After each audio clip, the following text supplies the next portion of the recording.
You caused quite a stir on the floor today. Why don't you tell us what happened?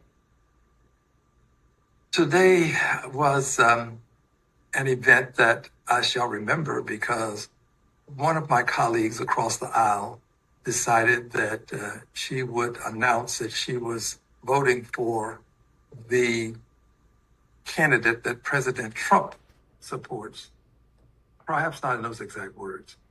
And I decided that I would announce that I was supporting a candidate who supports liberty and justice for all. And then I went on to say the choice of the enslaved.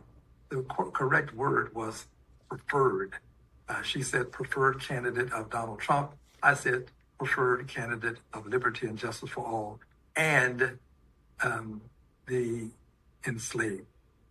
Well, when I got into enslaved, that became an issue for many of my colleagues.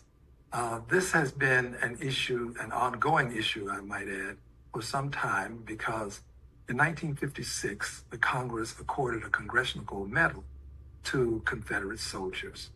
We have not respected the enslaved in a similar fashion. These are the people who, for 246 years, slaved, if you will, to make America great. Their lives were sacrificed to make America great. I'm hearing an echo.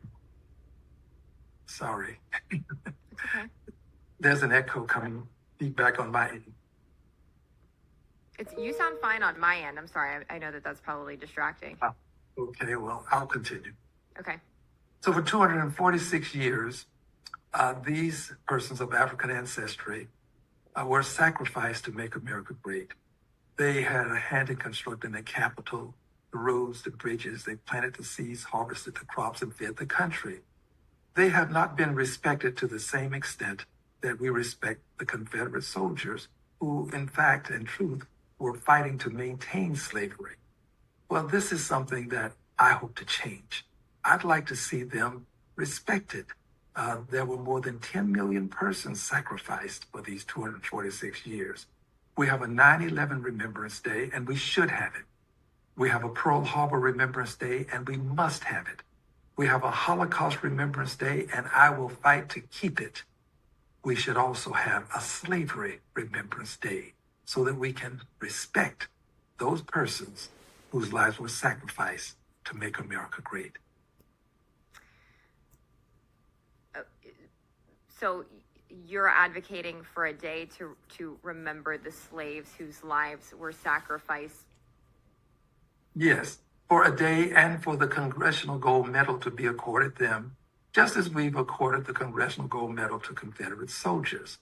I've not said once that we should change any aspect of what the Congress has done. I've simply said we should do more for those enslaved persons who made a difference in the lives of people, not only at the time they were enslaved, but to this day.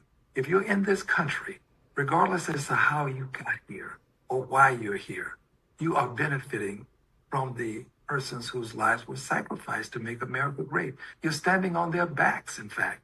So why not respect them to the same extent that we respect Confederate soldiers, that we respect the victims of 9/11, that we respect the persons who were harmed at Pearl Harbor, and of course, the way we respect the victims of the Holocaust. What we did for others, we can do for the enslaved. In fact, it must be done if we are to completely reconcile. There cannot be reconciliation until there's respect. And unfortunately, in Texas, there was a movement afoot to rename slavery involuntary relocation. Well, hardly the case.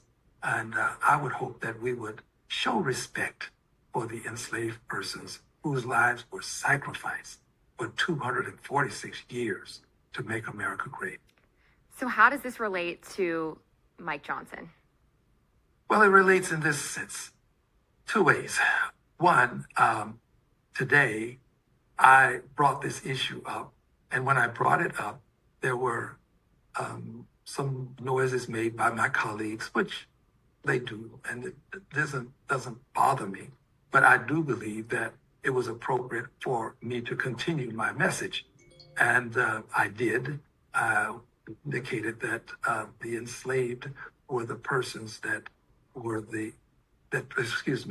that our nominee was the hope and dream of the enslaved. And then I gave his name. But also it impacts the speaker in this sense. Today, in delivering his message, he indicated that we ended slavery in this country. And I concur, we did end it.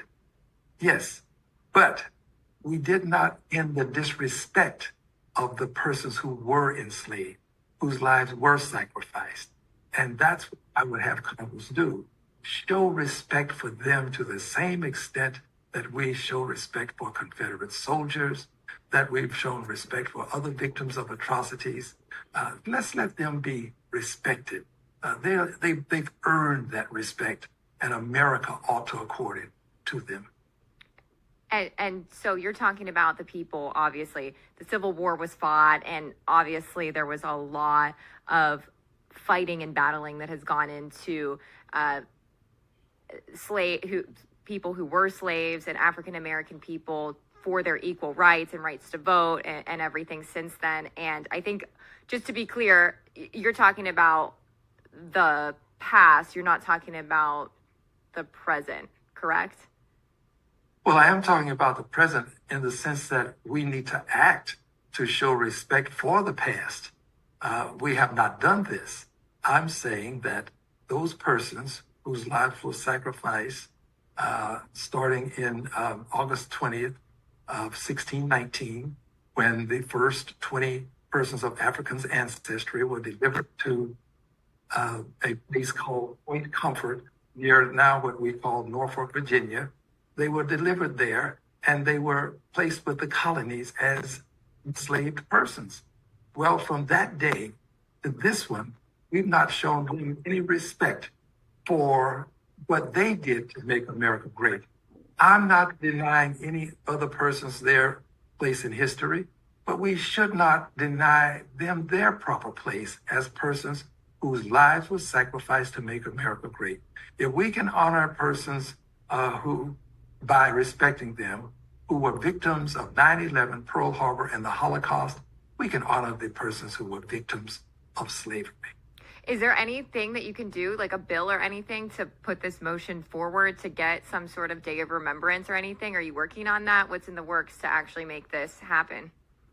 I have legislation pending currently with more than 100 co-sponsors to accord a Congressional Gold Medal to those persons who were enslaved to make America great. I've also passed in the House legislation with the help of the Honorable Steny Hoyer, a resolution that recognizes Slavery Remembrance Day, August 20th, annually Slavery Remembrance Day. President Biden recognized it as such with the message, but we still have to do more. That is why we want the Congressional Gold Medal.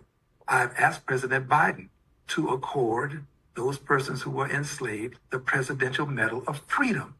That would show respect for them. He has the authority to do it with a stroke of a pen, to give them this honor and to respect them and to let the world know that we care enough now to understand that what we did was wrong, and we want to respect the people who suffered. I have also filed legislation for what I call a Department of Reconciliation. I think that if we are to reconcile, we need something similar to the Department of Education, the Department of Labor, the Department of Commerce, a Department of Reconciliation, so that we can have a person whose sole responsibility it is to reconcile all of these things that have happened that we have not given proper attention to in this great country that I love. I love my country. I only want to improve my country. I don't want to tear it down. I salute the flag. I stand for the Pledge of Allegiance. I sing the national anthem. I love my country, and I want my country to show the love and respect for the enslaved that we have shown for the Confederate soldiers.